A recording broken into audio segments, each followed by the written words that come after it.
கூடிய நேரலை. ஸோ இப்போ நம்ம முட்டி வலி என்னென்ன மாதிரி டிஃப்ரெண்ட் டைப்ஸ்ல இருக்கும் அப்படின்னு சொல்லி நம்ம பார்க்கலாம்.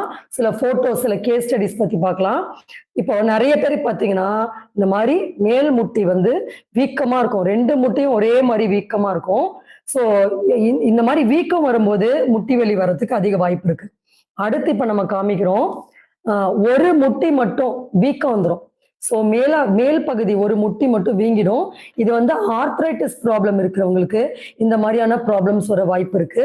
ஸோ அப்போ ஒரு முட்டியில மட்டும் வீக்கம் வலி ஏற்பட்டுட்டு குடைச்சல், தாங்க முடியாத ஒரு மாதிரியான பிரிக்கிங் பெயின் வந்து இருக்கும். ஸோ இது வந்து ஒரு விதமான ஒரு நீ பெயின். அடுத்த நீ பத்தி பார்க்கலாம் நம்ம. இப்போ ஒரே நிமிஷம். இந்த மாதிரி கால் ஃபுல்லாவே வீங்கிடும். ஸோ ஃபுல் காலுமே அந்த முட்டி வலி வந்து அந்த முட்டியில ஆரம்பிச்சு பாதம் வரைக்குமே ஃபுல்லா நீர் வீக்கம் மாதிரி டிராவல் பண்ணும் போதெல்லாம்